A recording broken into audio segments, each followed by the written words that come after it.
Alright, today I'm going to do a presentation on spruce budworms and the mountain pine beetles, how humans have affected their populations and their growth.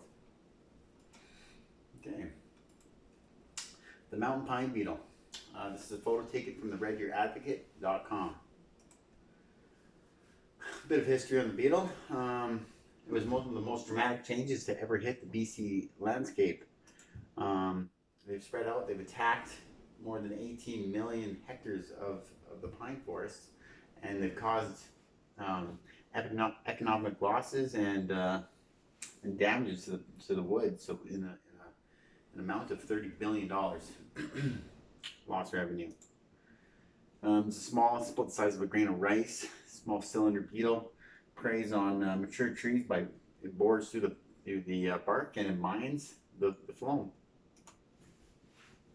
Also developed an interest for the jack pine, which is one of the most popular types of trees in the BC forest.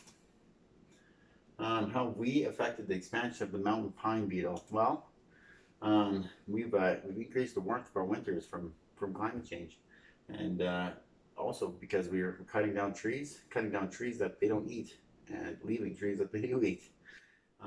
So yeah, our carelessness about climate change and our over harvesting of opposing trees is giving them a step to accelerate. How they affected us? Well, we've trying to reduce the economic losses. Lumber companies are they're clear cutting areas and using the beetle as an excuse, and this oversupply of lumber is flooding the markets, and which is dropping the price of lumber, and which is also makes people lose jobs when there's no more lumber to cut. Canada actually violated a 2006 softwood timber agreement between the U.S. and Canada, and allowing companies to sell off timber at very, very low prices. This is spruce budworm.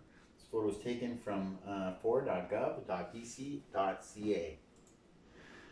A couple facts. They feed mostly on balsam firs, but also white and red and black spruce trees. The outbreaks are increasing because of our forestry methods and the way we're cutting down trees. Reducing our diversity of our forests, over harvesting the white pines, and encouraging the growth of the budworm by leaving their food, the balsam fir. We've been using biocides to try and control the growth of both insects. DDT was a commonly used insecticide from 1952 to 1968, and we used over 5.75 million kilograms over the forests of New Brunswick. We stopped. We realized that it was causing dramatic impacts on the environment because it's a biocide, so it kills all species, and it also was even affecting us. Other chemicals such as phosphomidin, aminocarb, phenetrypthan, they were also used. Biocides, they also are toxic on the environment and people, and they were canceled as well. A controversial insecticide or biocide, organophosphate phenetrypthan, was also it's a popular chemical which was used, and they found a link between Ray's disease or syndrome and which kills children. So yeah, that was put to an end too. New forestry. They found a new insecticide. Well, they didn't find, but it's not a broad spectrum biocide, so it kills, but it doesn't kill everything. And but it does still affect larvae of butterflies and moths. But it's much safer to use on the environment and for people, and it's actually still being used since 1998. Other approaches managing the budworms are species and landscape diversification, and so budworms' food, the balsam fir, do not overpopulate the forest.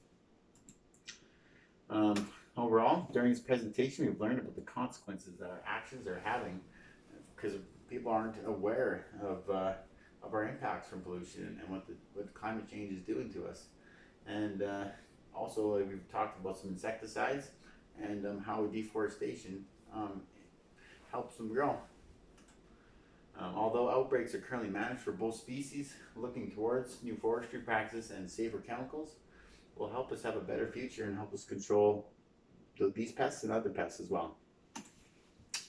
The photo on slide 2, mountain pine beetle, is taken from the Red Deer Advocate newspaper. And the photo on slide 6, spruce budworm, was taken from 4.gov.bc.ca. And the rest of the information was taken from the textbook Environmental Change and Challenge by Philip Dearden and Bruce Mitchell, pages 300 and 304. Thank you.